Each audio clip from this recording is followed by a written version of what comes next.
This is Dottie. It's her first day at puppy prep school, and I had a really great conversation with her mom this morning.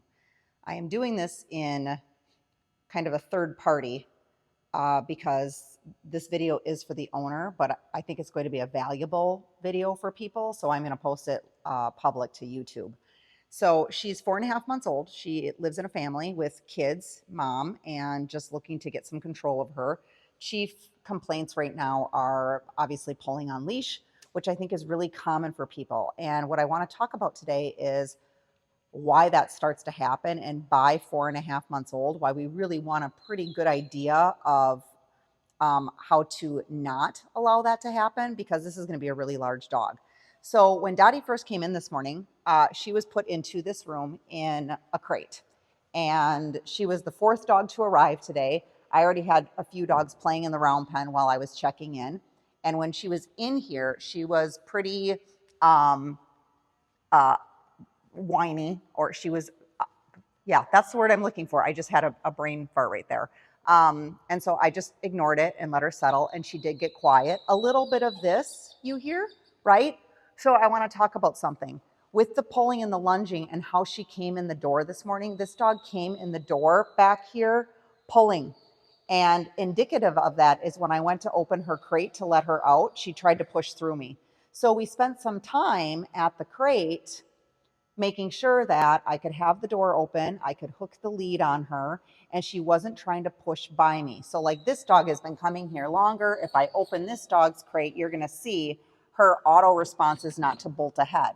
This is directly related to door manners. We can use crating inside the house as a threshold to practice good manners. When I did let her out, because she had calmed down, she was very quick to go right back up again and came barreling out, and I had the line under my foot. I had stepped on it and then came to jump on me. Again, having the line under my foot prevented that from happening. So we're putting practices in place to prevent the dog from doing those things.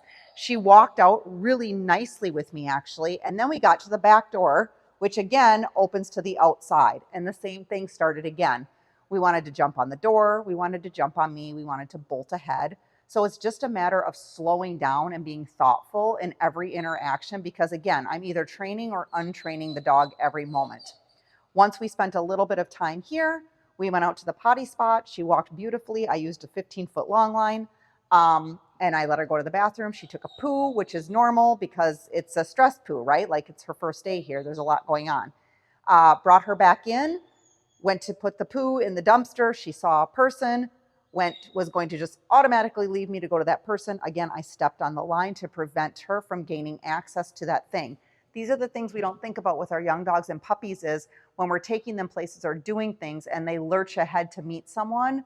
If we allow that, we are telling the dog, again, she's 4.5 months old now. She is out of like puppy stage. She is a juvenile, and we're training them it's okay to disregard us and lunge for people. So we're being very thoughtful in our actions.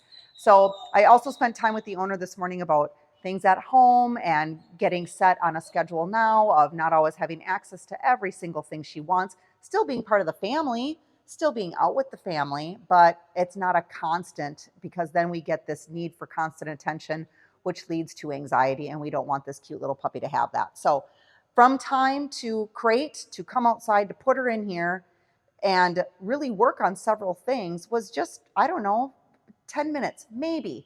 And she learned something during that time. So be thoughtful in every interaction you have with your puppy, because it matters and it adds up.